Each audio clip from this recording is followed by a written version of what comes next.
Bom, a ideia hoje é a gente discutir então o conteúdo da 11ª semana, né? Onde eu falo de ciclos biogeoquímicos e tirar dúvidas gerais. O momento é esse, né? E aí, é com vocês. Então, professor, bom dia, tudo bem? Bom dia, João. Eu queria que o senhor falasse um pouco mais sobre a relação do nível de acidez dos locais que são despejados o hidrogênio, como foi mostrado em vários dos casos dos vídeos, né? Principalmente nos oceanos. Ah, peraí, deixa eu só voltar lá no Moodle. Você falou dos vídeos, né? Deixa eu relembrar quais eram os vídeos lá, porque eu não lembro bem. Ah tá, relação aos carbonos. O grande problema para os oceanos, você está falando da acidificação dos oceanos, né? Isso mesmo. A acidificação dos oceanos está relacionada principalmente ao carbono, né? Ao ciclo do carbono. O excesso de carbono na atmosfera, que a gente tem despejado com a queima de combustíveis fósseis e tal, esse excesso de carbono ele vai sendo absorvido pelos oceanos, né? Então, na verdade, os oceanos funcionam como um tampão para a atmosfera. E à medida que o oceano vai absorvendo, vão rolando reações químicas que vão tornando o pH da água dos oceanos um pouco mais ácido. A variação é bem pouquinho, bem sutil, mas já é suficiente para causar uma série de problemas, principalmente para organismos que fixam carbonato de cálcio, né, que formam estruturas calcificadas, né, nos seus corpos e tal. Então, por exemplo, os corais, vários crustáceos que as carapaças são feitas a partir da deposição de carbonato de cálcio. Tem algumas algas também, algas calcárias. Então, quer dizer, o que acontece é que esse efeito da acidificação, embora seja muito sutil, ele pode ser suficiente para extinguir uma série de espécies e bagunçar completamente os fluxos, as teias tróficas, né, no ambiente marinho, além de dificultar também a formação de estruturas que servem de abrigos, como os recifes de coral, por exemplo, né? Tá, então esse é o grande problema por trás aí da acidificação dos oceanos. Estou falando em linhas gerais, João, porque assim, a gente não precisa entrar em grandes detalhes, né? Mas é bem por aí, assim. Tá? Professor, Hum, quando o senhor fala sobre, claro, a produção, né, a soltura do gás carbônico por vários meios aqui na sociedade, gás carbônico é um dos gases que afetam o efeito estufa, não uhum. tanto quanto outros, como o metano. E eu queria saber se existe algum conjunto de estudo ou uma base científica que mostra eu não sei como posso dizer, o potencial de causar o efeito de estufa, porque o metano, consideravelmente, ele é mais potente nesse quesito do que o gás carbônico. Uhum. Assim, o gás carbônico, na verdade, ele é o principal agente no efeito estufa, né? Pela quantidade mesmo, não é nem pela capacidade. O metano, ele é mais eficiente nesse processo, mas a quantidade de metano presente na atmosfera é muitíssimo baixa comparada à quantidade de gás carbônico, né? Então, por isso que o gás carbônico é o principal agente, né? E o que eu posso recomendar para você de leitura, para você se aprofundar nisso e ver esses dados de forma mais palpável, né? Aqueles, aqueles relatórios, o IPPC e International, Painel Internacional de Mudanças Climáticas, né? Você entra na página da ONU, joga no Google que é fácil de achar, né? Painel Internacional de Mudanças Climáticas. Acho que tem versão. Geralmente eles lançam versão em inglês e em francês, se eu não me engano, mas depois acabam traduzindo para várias outras línguas e tal. Nesses painéis, né, que vão sendo revisitados, né, por conjuntos de cientistas do mundo todo, não lembro de quanto em quanto qual ciclo, se é anual, se é bianual, não lembro agora de cabeça, mas enfim, no último painel tem dados bem interessantes da quantidade de carbono que a gente tem na atmosfera. E tem esses estudos que mostram o quanto a concentração de gás carbônico aumentou absurdamente nos últimos 50 anos, né? Por conta da ação humana mesmo, né? Então, o consumo de,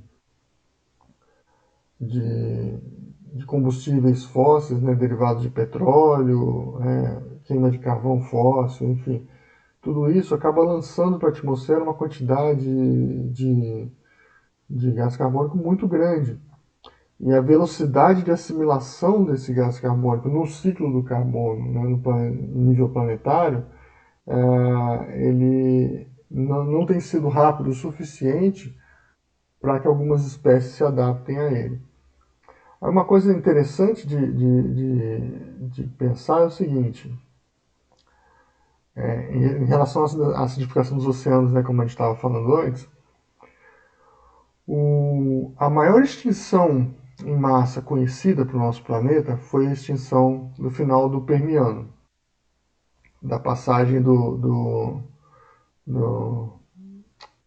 do Paleozoico para o Mesozoico, né? Antes da era dos dinossauros, que foi o Mesozoico, né?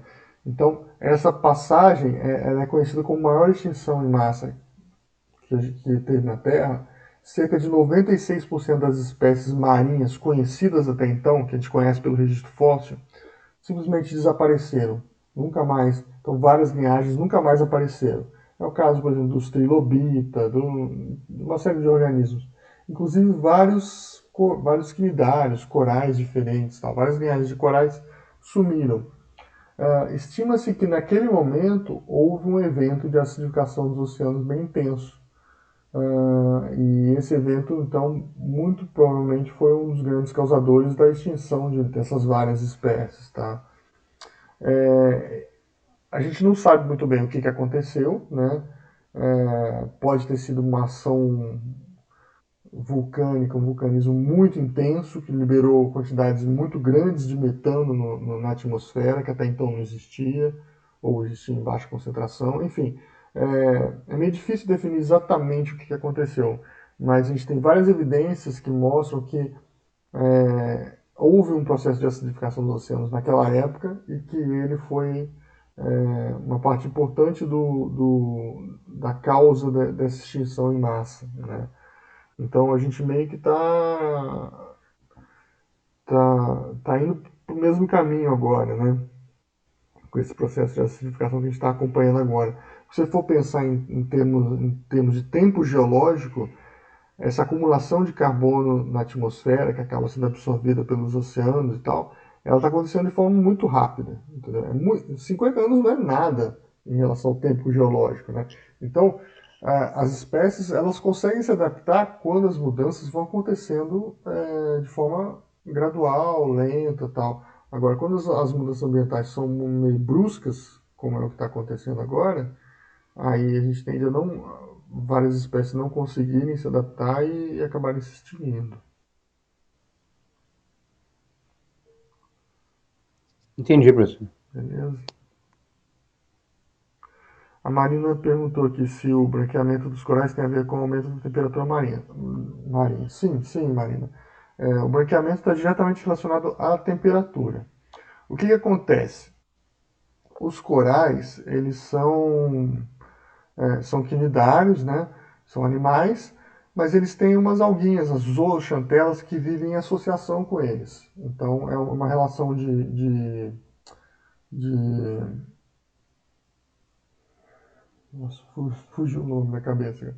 uma relação onde ambas as espécies têm ganhos com isso. Então, as alguinhas vão viver dentro dos tecidos dos corais, elas têm nutrientes, e em troca elas produzem outros elementos que são nutrientes para o coral, né? Então, existe essa relação esse comensalismo, né? Isso que eu queria dizer. Uma relação comensal, onde ambos têm a vantagem nessa associação. Inclusive, os corais, o tecido do coral, ele é transparente em geral, tá? Ele é um tecido gelatinoso. Quando você vê um coral, o coral vivo, né? Sem as zooxantelas, ele fica branco, porque o que você vê é a deposição de carbonato de cálcio lá na base dele, né? Que forma aquele esqueletinho que ele vai formando, né? As zooxantelas é que dão coloração para ele. Então, geralmente, os corais são muito coloridos, muito vivos, né? Mas essa coloração é por conta das zooxantelas, que são essas alguinhas que vêm associadas. Quando você tem uma temperatura da água onde estão vivendo esses corais que fica por muito tempo acima de uma determinada temperatura, não lembro exatamente quantos graus, mas isso varia um pouco de espécie para espécie, mas é como se aquele coral, fazendo um paralelo com o nosso organismo, é como se você tivesse, se você tiver uma febre por, por, por, por algumas horas, alguns dias, você não vai ter grandes problemas. Agora, se a sua febre durar 2 semanas, você passa 2 semanas com febre, 38 graus, 39 graus, aí você vai ter uma série de proteínas do seu organismo que vão se degradando e isso pode acabar te matando, né? Então é mais ou menos isso. Oscilações de temperatura são naturais e quando elas acontecem por um curto período de tempo não afeta muito os corais, mas quando a temperatura da água fica por um tempo, assim, por uma semana, duas, né, acima do nível aceitável, as zooxantelas começam a sair dos tecidos do coral. E aí, à medida que elas saem, o coral fica branco, né? Ele fica e com essa perda da associação, a tendência dos corais é morrer. Então, existe a reversão, né? A gente percebe o branqueamento, mas se de repente a temperatura voltar a baixar, volta a haver associação com as chantelas e o coral consegue sobreviver. Agora, em muitos casos, se manter por muito tempo, aí o coral acaba morrendo. Tá? Então, está diretamente relacionado à temperatura. Então, os corais em especial, eles são organismos que estão sofrendo muito com as mudanças climáticas, não só com o aumento da temperatura, né, que leva ao branqueamento, mas também com a acidificação que prejudica a deposição de carbonato de cálcio, que é essencial para a vida dos corais. Né?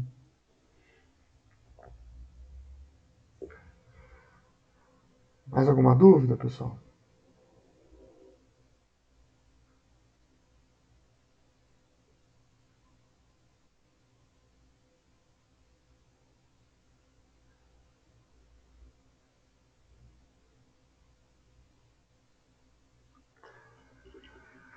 Tá. Em relação à prova, tiveram duas alunas que me procuraram ontem dizendo que encontraram um erro, uma inconsistência lá, que elas não entenderam bem na prova, tá? Então deixa eu aproveitar e já passar para vocês aqui. Vou mandar uma mensagem para todo mundo, mas aí eu já aviso. Tem a versão da prova em PDF, que vocês podem baixar. Eu recomendo que vocês façam isso. Baixa o PDF para poder ler. E aí no Moodle tem o mesmo texto, né, com as questões, está no Moodle. Só que teve uma coisinha que eu alterei, que eu fiz uma alteração no PDF e acabei esquecendo de alterar no Moodle, que é em relação à espécie 8.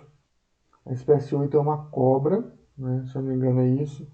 E aí eu falo que ela se alimenta principalmente dos ovos e juvenis das espécies 4 e 6, que são uma ave e um morcego, né? Nos fragmentos D e E. Só que esses filhotes estão todos no fragmento D, tá? Então, é só para desconsiderar o fragmento E, que eu falo lá, porque não é o caso. Mas dá para entender, porque você vai ver que, ué, não faz sentido porque eles não estão. Esses filhotes estão todos no fragmento D. É só isso.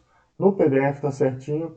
Lá no Moodle ficou com esse errinho e eu não consigo mudar no Moodle porque teve gente que já respondeu a questão, né, já entregou a prova, então o Moodle não me permite fazer alteração. Se eu fizer alteração, eu perco os dados de quem já fez a prova, então eu não vou alterar, tá? É só para avisar isso. Vocês já fizeram, já deram uma olhada? O que vocês acharam da prova? Ah, professor, eu tô modulando meu rascunho aqui.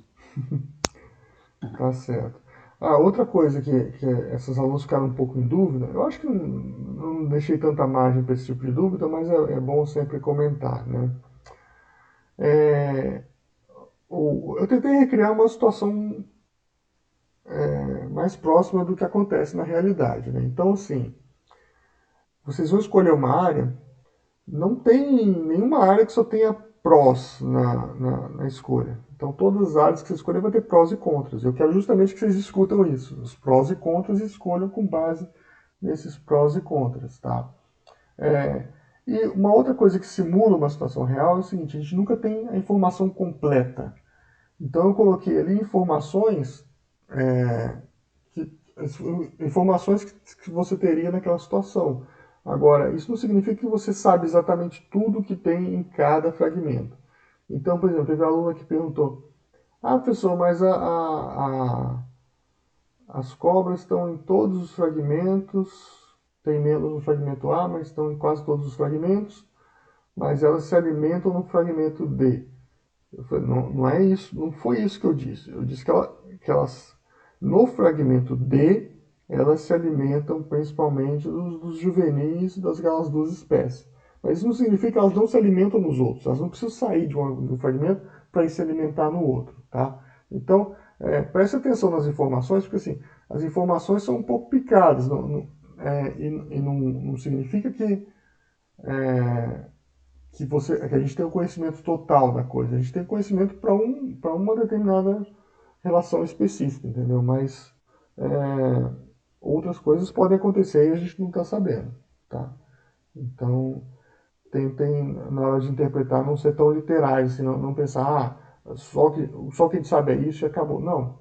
Tem coisas que a gente não sabe, então não dá para afirmar. A gente sabe que tem a cobra em todos os fragmentos, mas que a gente foi observado que ela se alimenta de tais e tais espécies no fragmento tal. A gente não tem dados sobre a alimentação dela nos outros fragmentos.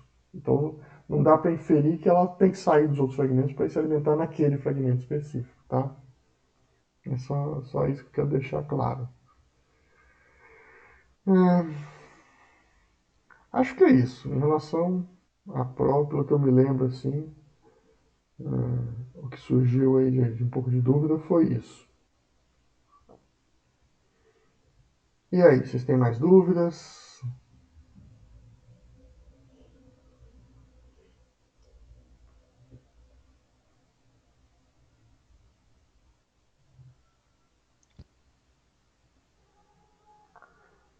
A Marina perguntou se precisamos fazer aquele questionário.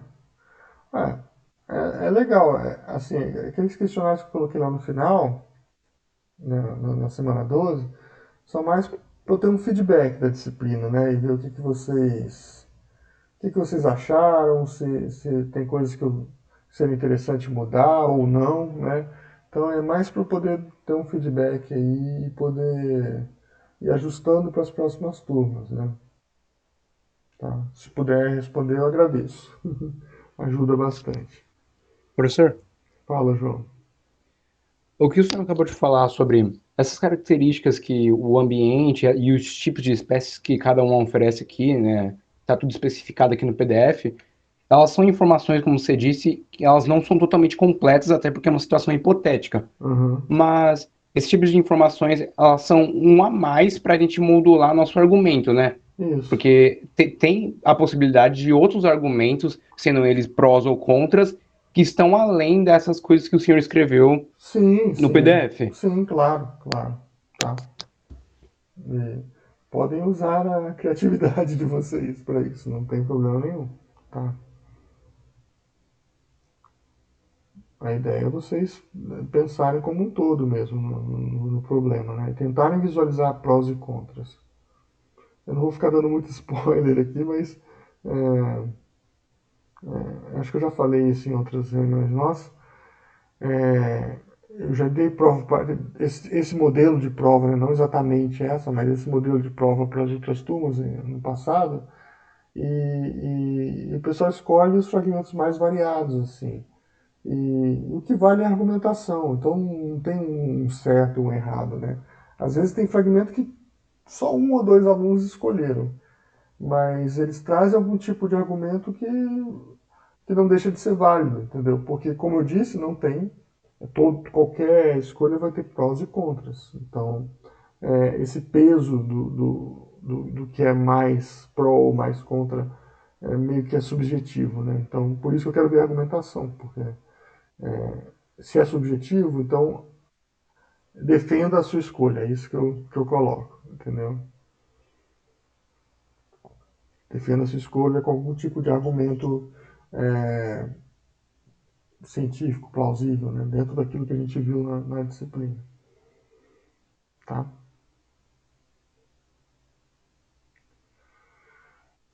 Tá. A Marina colocou que um deles vale nota. Ah, gente, ó, se no Moodle disser que vale nota, não se preocupem, tá? O que vale nota dos questionários são aqueles questionários semanais desde a primeira de conteúdo, né? Desde a primeira semana até a 11ª, pulando a terceira que foi aquela semana dos vídeos, né? Que foi carnaval. Então, da primeira até a 11ª, tirando a terceira, aqueles questionáriozinhos semanais, eles contam nota. Contam, então, a somatória deles vai dar 50% da nota final de vocês. Cada um vale 5%, tá? Mas esses últimos aí, eu não lembro se eu esqueci alguma coisa na configuração do Moodle, que aí às vezes ele fala que ele te atribui uma nota, mas não se preocupe com essas notas, nota nenhuma que que o Moodle atribui, porque eu não estou contando nada disso, eu vou contar se fez ou não, tá?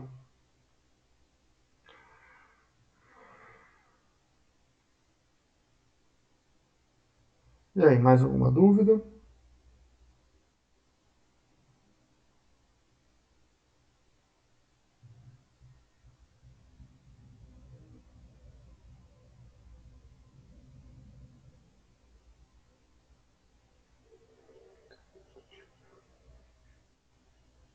Bom, estou entendendo então que vocês estão de boa.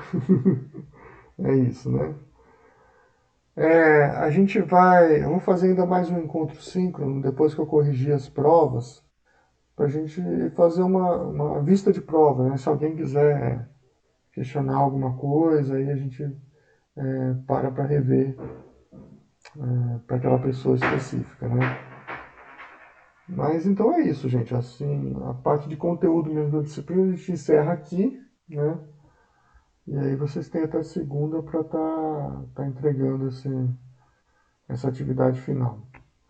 E também as atividades semanais, né? Vai encerrar tudo na segunda. Tá bom?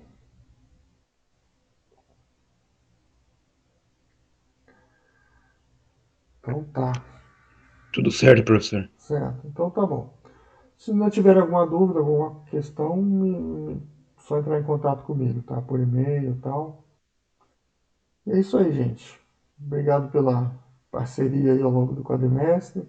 Eu sei que está sendo um quadrimestre difícil, ninguém mais aguenta aula remota, vocês não veem a hora de voltar, a gente também não vê a hora de voltar, embora estejamos todos um pouco enferrujados em relação ao dia a dia na universidade, né? Mas vai ser muito bom a gente poder se rever a partir do quadrimestre que vem, né? Então é isso. Bom fim de quadrimestre para vocês. Se cuidem aí, estudem bem. Torço para que todos consigam ir bem em todas as disciplinas, porque eu sei que a minha aqui é tranquila nesse quadrimestre, mas tem uns que são casca grossa, né? E é isso aí, gente. E a gente se vê em breve, pessoalmente, na FBC, se tudo der certo. Né? Falou então. Ah, obrigado, Felipe. Melhor matéria do quadrimestre. É. Não é muito difícil. Sabendo que vocês têm nesse quadrimestre, não é muito difícil. É melhor. Pelo menos a mais leve, né? A matéria mais leve. Mas é isso aí, gente. Valeu. Valeu, professor. Até mais, então.